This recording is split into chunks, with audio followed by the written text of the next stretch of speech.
Welcome to Eat, Drink, Think. I'm Amy O'Neill Hauk. In this podcast from Edible Communities, a network of magazines published across North America, we celebrate all things local and sustainable in the food world.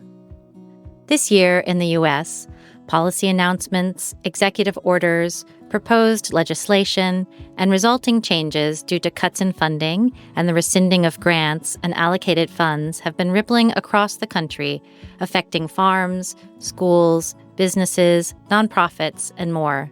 In January of 2025, Civil Eats, a news site dedicated to reporting on the food system, launched a new food policy tracker to keep up with, as they put it, the daily decisions made in Washington, D.C. that have profound consequences for how we grow, process, transport, and consume food in this country. Civil Eats senior staff reporter and contributing editor Lisa Held is with us today. Lisa reports on agriculture and the food system with an eye toward sustainability, equity, and health. Her stories have also appeared in The Guardian, The Washington Post, and Mother Jones.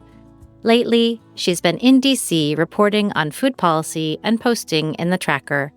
We'll chat with Lisa about food policy and how it affects food growers, producers, business owners, and us, the eaters. Lisa, welcome back to Eat, Drink, Think. Thanks, Amy. I'm so happy to be here. First off, I wanted to check in and ask, how are you doing and how has your job evolved since January? I'm good. I would say the main thing that has changed is I've gotten a lot busier. and in some ways, I'm doing the same job that I've always done.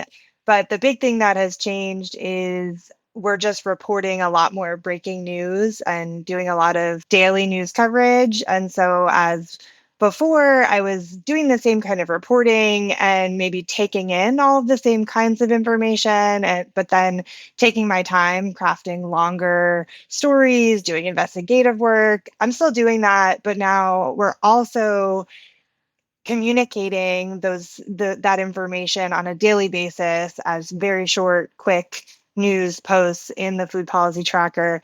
And so it's just a faster pace. And that the way that we're covering things has changed, and at the same time things are changing at a very fast pace in DC, and so there's just a lot to keep up with. And so I would say that the biggest thing has just been kind of figuring out how to stay on top of everything that's happening and make sure we're not missing things, and figuring out, how to use the resources we have in order to stay on top of the most important things for our readers.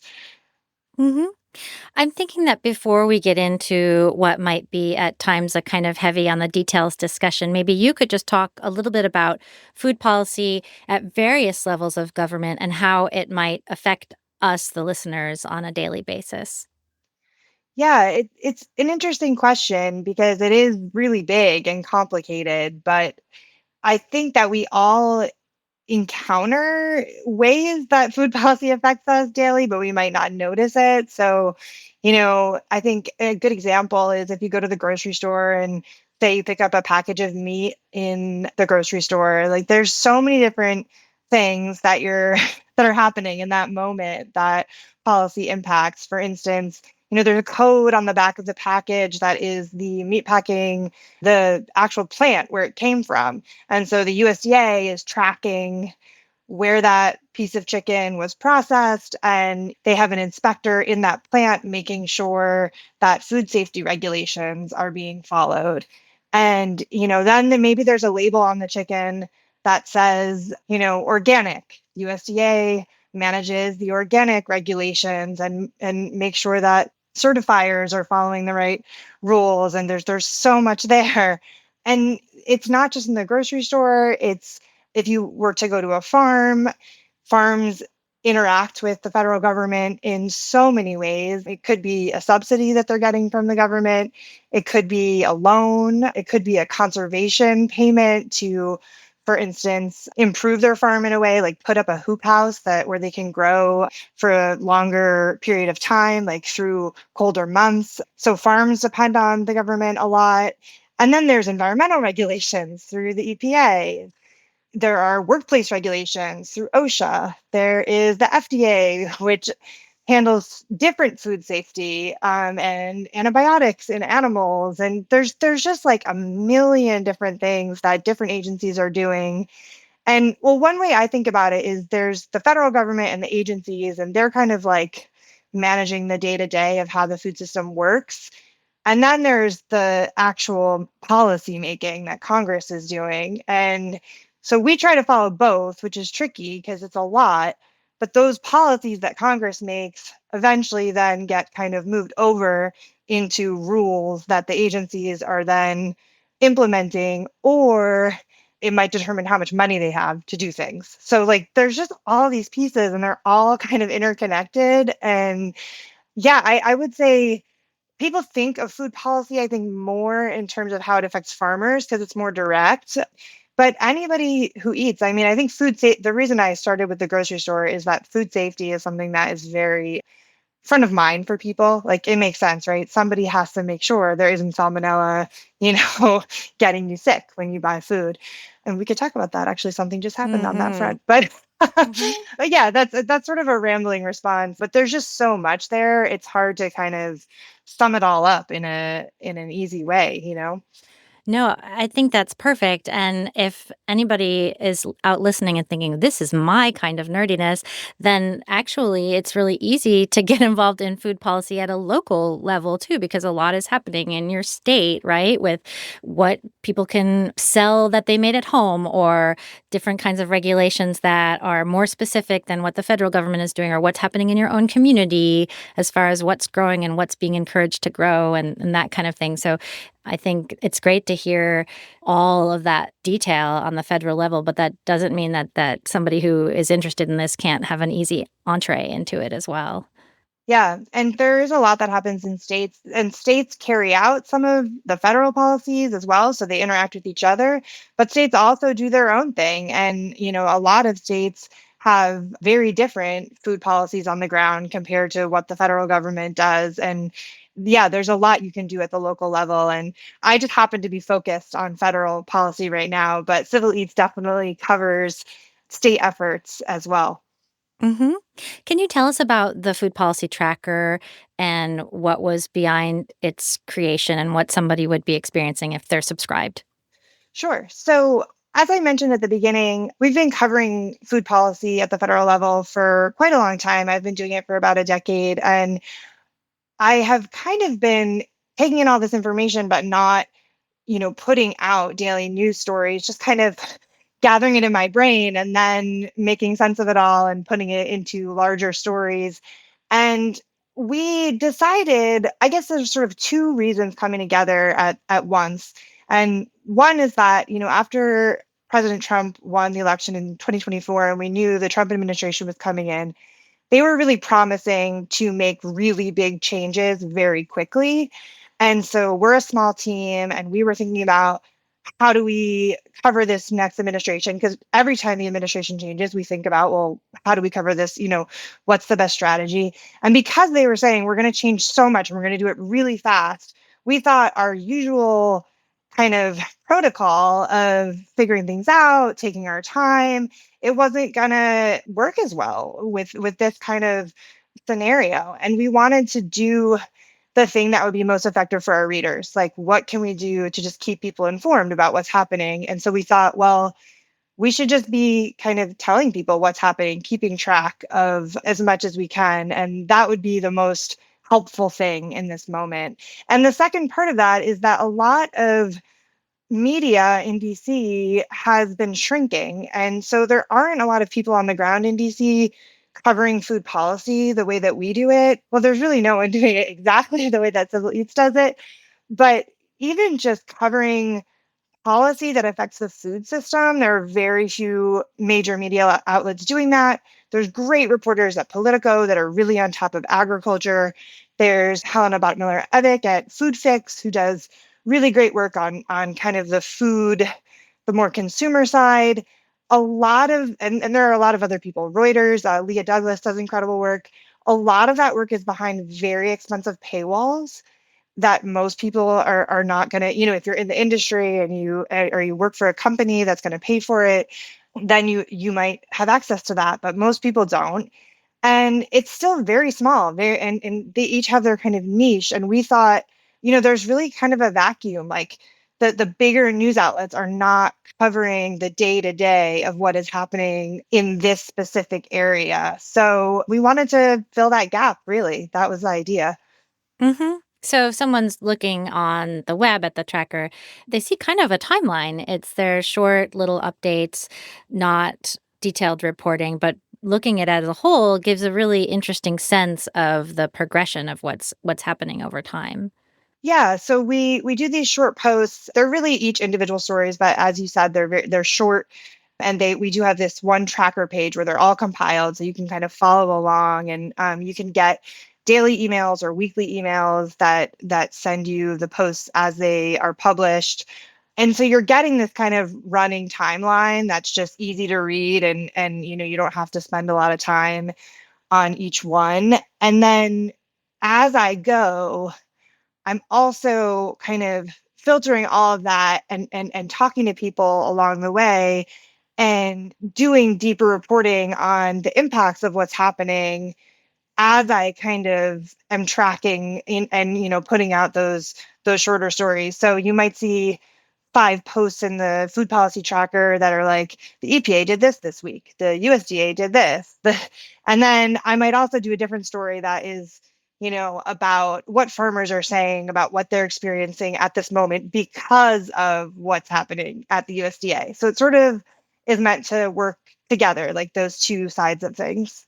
Yeah, which leads me to I was reminded of in March, which is just a couple of months ago, you reported a story called Will Local Food Survive Trump's USDA?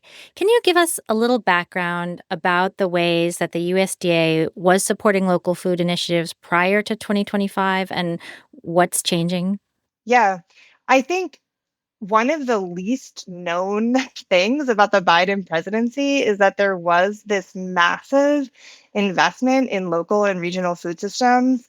One big difference between the Biden administration and the Trump administration is the way that they put out information about what they're doing. And, the Biden administration just didn't talk a lot about what they were doing, or they weren't good at kind of publicizing. And they really put a historic amount of funds into local and regional agriculture. They did a lot of the status quo stuff on commodity ag at the exact same time. So I'm not saying there was like this big, seismic shift in agriculture. There wasn't. But, we're talking about several $billion that went into small local meat processing programs that moved food from small organic farms, small sort of regenerative farms that sell into farmers markets and direct to consumer, like a lots of money that went to them to get their food into places like schools and food banks.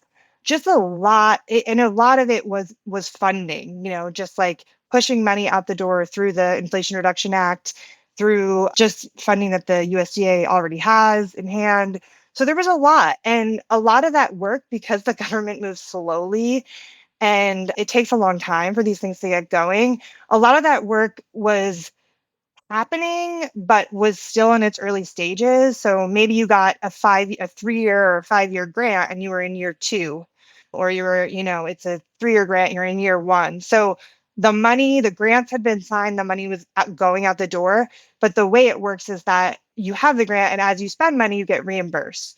So one of the things that happened as soon as the Trump administration took over was they had this different set of priorities, and they instituted a freeze on current grant spending. So grants that had already been signed, people already had contracts in place, they just froze all of that funding at the USDA.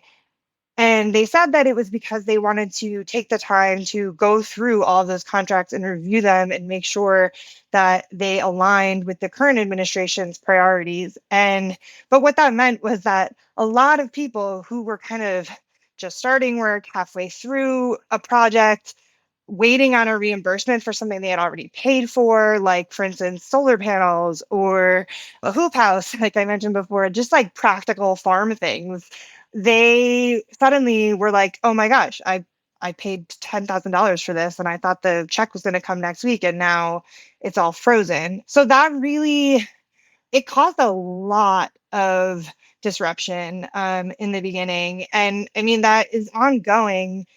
A lot of the money has since been unfrozen. Um, there were lawsuits. There was also just as things went on, the USDA has been one by one kind of unfreezing certain programs.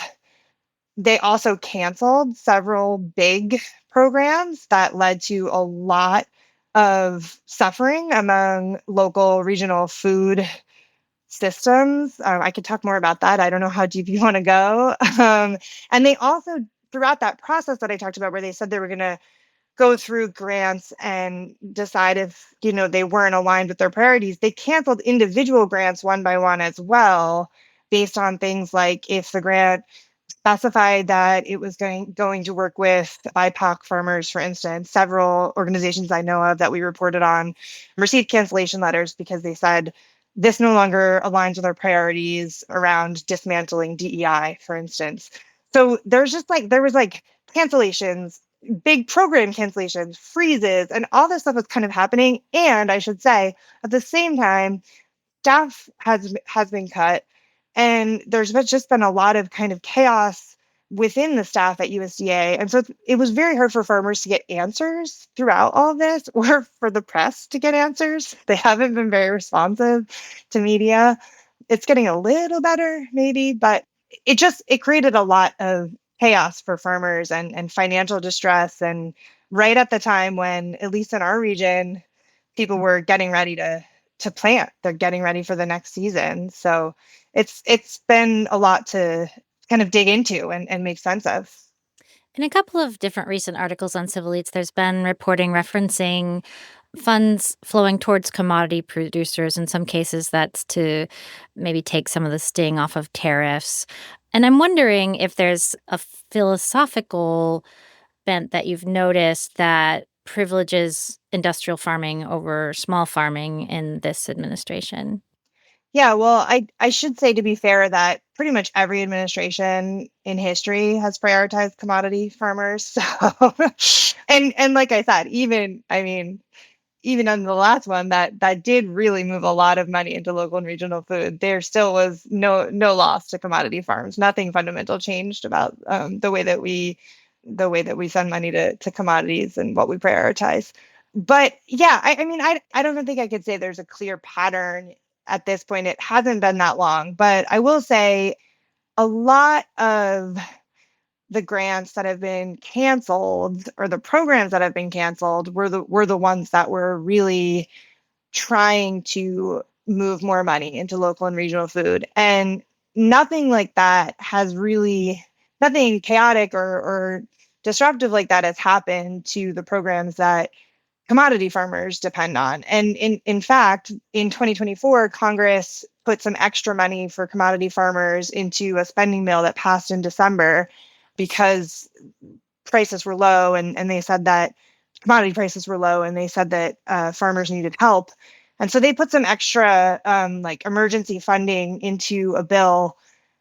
And that was something that the Trump administration, under Agriculture Secretary Brooke Rollins, moved out really quickly. Like, they already set up that system, got it done, started moving that money out. So I do think that some of the smaller farms, the ones that were like getting grants canceled, or seeing these freezes, were likely really frustrated by that, given what they were experiencing. Mhm. I'm curious about the trend growing among some conservative lawmakers who've come out against food additives, fluoride, certain ultra processed ingredients. Have you talked to any of these lawmakers about how they reconcile apparent contradictions between wanting to legislate healthy food and, say, cutting money for food assistance or school food or farms or dealing with forever chemicals? Yes.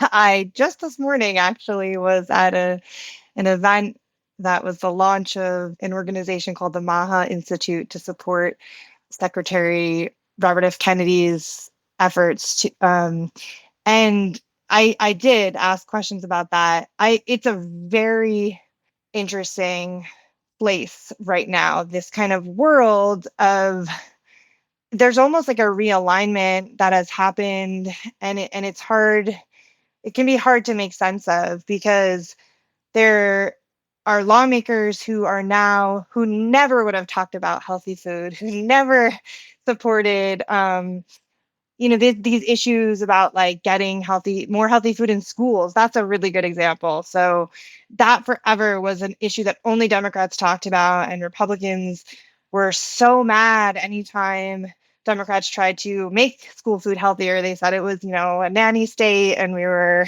kind of Democrats were trying to regulate. And now it's really I shouldn't say flipped, because Democrats are still talking about this stuff and they still care, but they're not as loud. And suddenly it's this issue of healthy food, at least on the messaging side, is more prominent among Republican lawmakers. But then at the same time, these things are happening that don't seem to align. This morning, the event I was at, a lot of the advocates that were there who do believe in the sort of Make America Healthy Again movement and who supported President Trump, a lot of them, they don't want to address that, I guess, discrepancy between, well, if we're cutting funds to, local food, isn't that going to make it harder to get more? Well, one of those programs that got cut was local food into schools. And, it's exactly what a lot of MAHA people are talking about. And they don't really want to talk about the discrepancy there. A lot of times the response is, well, we shouldn't just be throwing money at things. Like, that's not how to, like, we've been doing that forever, throwing money at these problems, and nothing has changed. And so we have to think differently. But there's a definite contradiction there that doesn't quite square. And on the environmental regulation side, I think that is really where things are going to become more glaring, like that discrepancy, because a lot of the people that have aligned themselves with this administration, who care about healthy food and, the chemicals in their food, a lot of them care about pesticides. And the EPA is definitely taking a deregulatory approach right now. And like I think you mentioned, they just yesterday or maybe 2 days ago rolled back the limits on PFAS in drinking water, which is a really big deal. And I mean, you want to talk about a chemical that everybody agrees, like, there's a lot of disagreement on like how bad glyphosate is, but nobody's like, no, PFAS is fine. Like, it is like that. You just don't want that in drinking water. And yet they're deregulating on that front as well. And so I do think that it's going to be an interesting place to watch, this kind of place where people who like, because I do think, like, there's in politics, there's people who are saying their ma because they want to get ahead, and they only care about political power. But there are also people who I think genuinely care about health and their children, and want like change in some way. And I think it's going to become harder and harder for them to kind of make sense of those contradictions as more deregulation happens. If it does, it does seem like that's the direction things are going in. And like even the cuts at the USDA, like a lot of the spending, the changes to spending, the changes to staffing, it's going to take a while for us to understand what that's really going to mean, and how things are really going to change on the ground. And yeah, so I think it'll be kind of an evolving situation as as things just keep changing. I feel like I got off a little off track there. Sorry. No, actually not. I think that's true. I mean, we'll have to see what happens, and I am fascinated by the idea that you think that these contradictions may become more glaring and maybe have to be addressed, because sometimes it seems like people with strong beliefs are really able to sort of absorb anything that doesn't necessarily go along and just make it part of the narrative somehow. So it'll be interesting to see if that falls apart. Yeah, I mean, that's so true, and that's such a good point. I mean, one person I talked to today, I asked the question about this contradiction, and he said, "Oh, no, no, like Secretary Kennedy is committed to health, and and making America healthy. And if this is happening over here and that's happening over there, that doesn't matter. He's committed. Change takes time. And so, sometimes there is kind of a just a among all groups, all people, just sort of like, I'm in my Hmm. lane, I believe in this thing, and then you just Hmm. kind of stick to that regardless of what the evidence shows. Yeah, I heard it described one time as strong beliefs are self-healing. Like, it basically just, if you think of like a spongy balloon or something, they take whatever it in and smooth it out again. So it doesn't feel out of place. With all the changes happening, it's maybe easy to forget that Congress is also supposed to be working on a new farm bill, which has been extended through September of this year. What's going on with that legislation? Well, not much. So, that's not entirely true. So right now, a lot is happening, but what is gonna most likely happen is that there won't be a farm bill anytime soon, because right now in Congress, everything is consumed by this budget reconciliation process in order to get to this big tax bill that Republicans are prioritizing. And what the party has decided to do is to include massive cuts on SNAP spending, and now also some of the farm programs like commodity dollars and conservation spending in this budget reconciliation bill. And that actually just moved this week, and it went to the larger house. It's still early. The house has to then pass the big bill, then they have to go to the Senate. It's going to change. Then we're very far from knowing what will get into the final bill.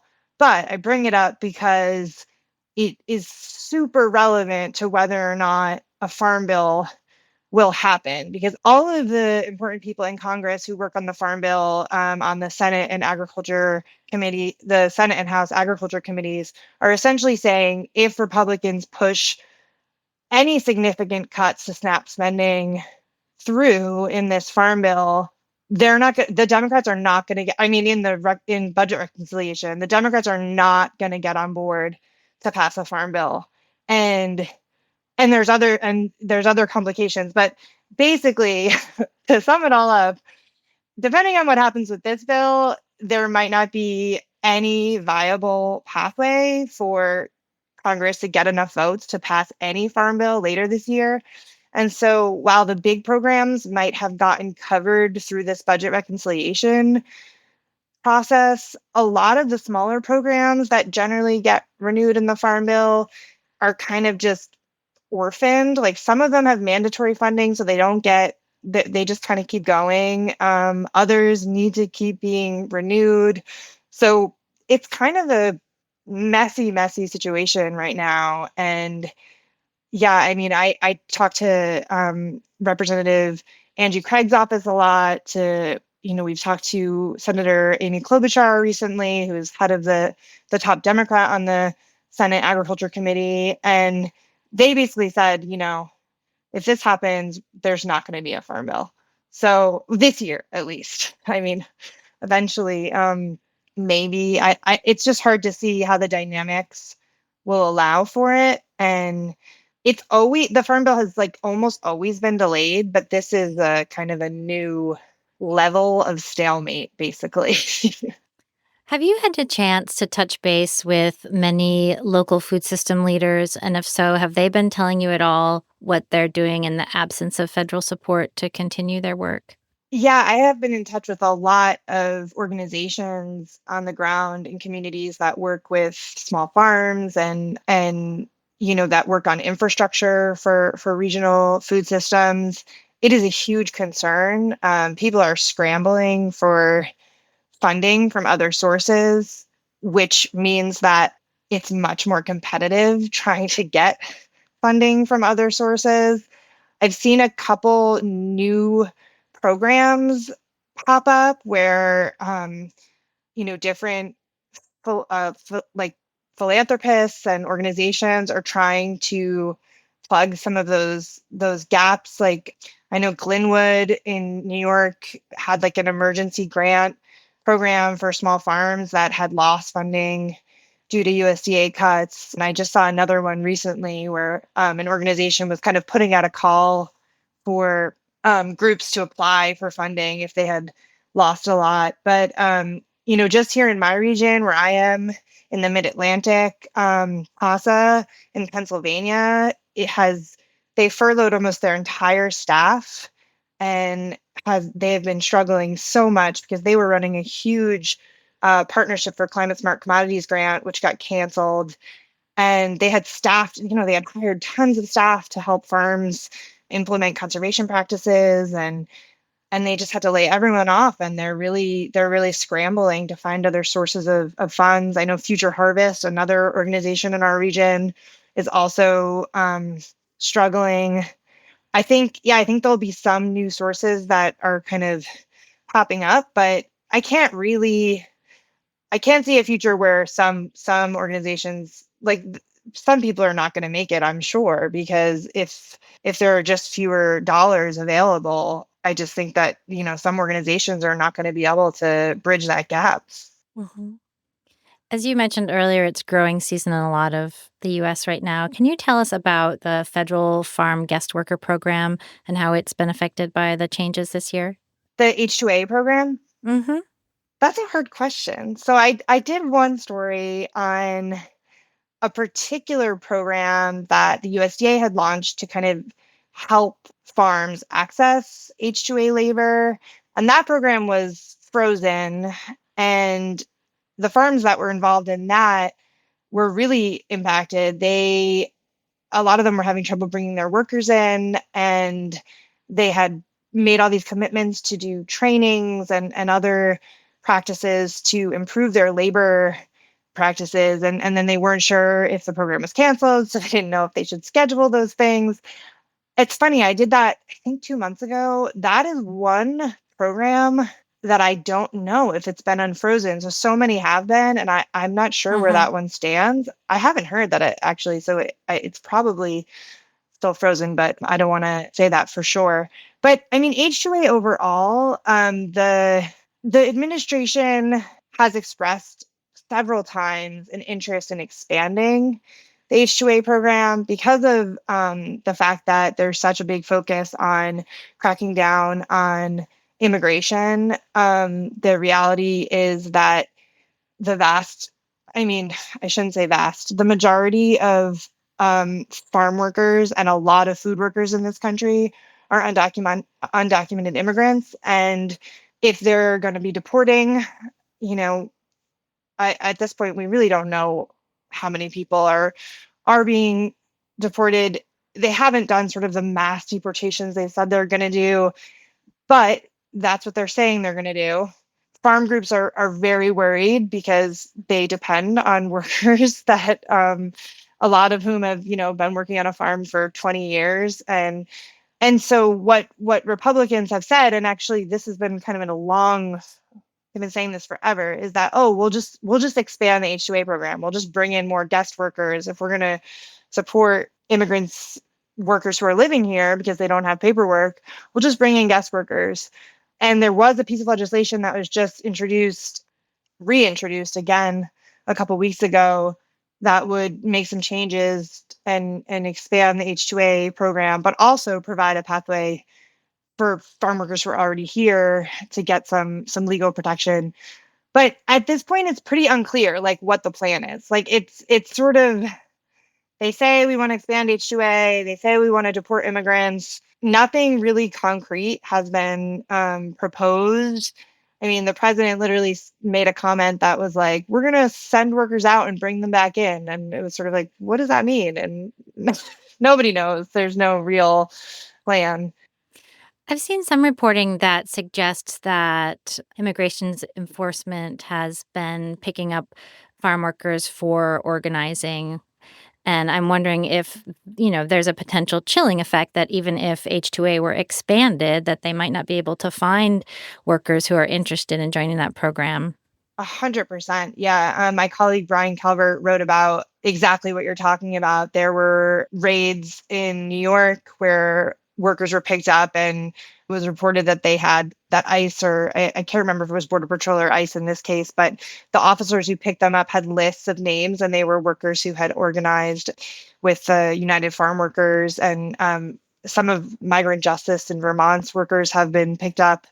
This happened last time. It was different, but the last time Trump was president, there was a similar, sentiment around cracking down on immigrants, and there was definitely, people, people don't want to come to work. They don't, I mean, actually, my colleague Brian is working on some reporting where people are talking to him about, immigrants are scared to even like go to the grocery store or go. So you're sort of creating this general fear, and that will definitely have an impact. And actually, I didn't mention when you asked about H2A cuts, I forgot. I'm reporting on so many things right now, but I did report some of the cuts to USAID actually affected recruitment within H2A in Central American countries, because USAID was involved in trying to improve processes to bring guest workers here and make sure that the process was safe and it was done properly and it wasn't done by, kind of shady actors who on the ground are trying to make money by trafficking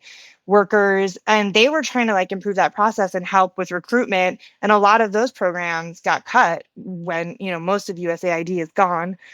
So there's definitely, I think it's a really good question. I don't think we know right now, like yet, if there has been a big chilling effect on like whether people want to come as guest workers. We don't have that information yet, but it seems logical that would happen for sure. I'm wondering, with the pace of change in government right now, if that's affected the way you see not just the breaking news reporting that you've already talked about, but your longer form storytelling as it relates to food, if you've had any kind of shift or new thoughts about how you're doing that. Well, I think I personally am doing less of it, unfortunately, just because I only have so much time. But I think it's still so important because, and we are still, we have lots of other writers and editors that are working on longer form reporting and longer form stories. And I think it's crucial to do both, because it's important to stay on top of all the little stuff in the day to day so that we have a record of what's happening. So we can go back and say, well, this happened and then this happened. But then you need, what does it all add up to? Right. Because if you're only tracking one thing at a time, it doesn't mean much it's just sort of a record. And then over time, you start to see patterns and you start to talk to people about the impacts. And that's where you really start to kind of understand what it all means. And I mean, that's really at the end of the day, that's kind of the point, right, of reporting, is like trying to understand the impact of these policies and whether or not they're serving the American people. So, yeah, I think I'm still dedicated to doing that kind of reporting, and thankfully, it does kind of one feeds the other in a way, which is nice. But I just wish I had like 5 more hours in every day. Yeah. So, Civil Eats is a nonprofit newsroom. And this year, at the federal level, the current administration has used the risk of revoking nonprofit status as a tool to achieve or try to achieve compliance with its goals. When it comes to nonprofit news organizations, do you see the potential for that having an effect on reporting?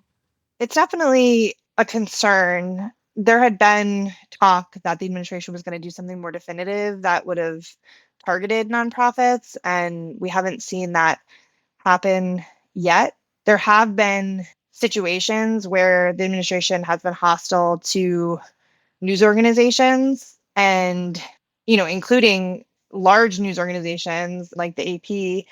So there's sort of from two directions, there's a potential for organizations like ours to be targeted, because this administration is just generally hostile to the press, and then also, has stated kind of a desire to dismantle nonprofits in some way. So yeah, it's a little scary. We are very committed to just doing our jobs and just being, we just I just kind of wake up every day and I do my job, and I follow, the code, the sort of ethics of journalism that I learned, that I know are the right way to go. And I don't really know that there's anything more that we could do other than kind of just keep doing the work that we're doing because we know a free press and it's so important. And yeah, I am concerned. There was also a rule change recently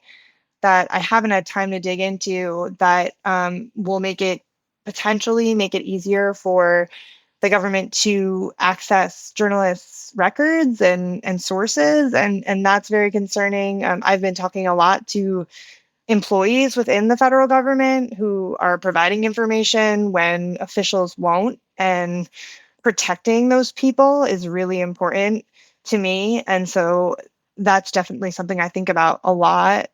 Just figuring out how to tell these stories without and make sure we're getting at the truth without, putting people's jobs in danger is really tricky. So I'm almost, just because that's like my day to day, I'm more concerned about that. But I do think probably as an organization, we'll have to be watching that space of sort of the targeting of nonprofits more.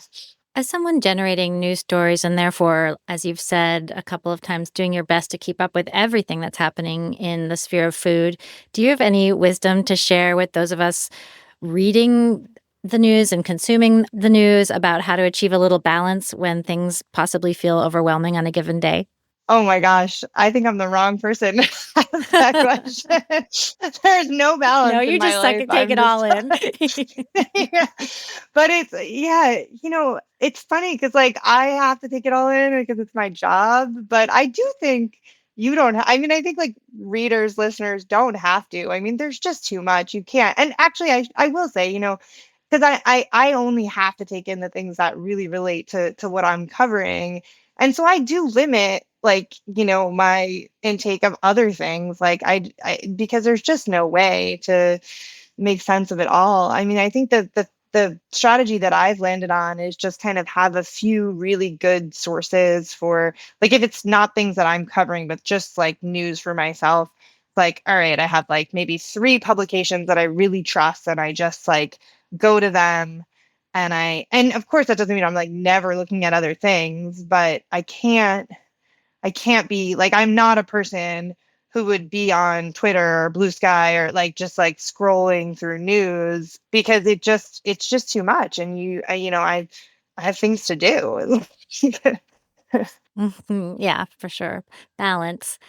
All right. Well, one last question. Do you have something that you're working on or thinking about working on that's actually getting you excited these days?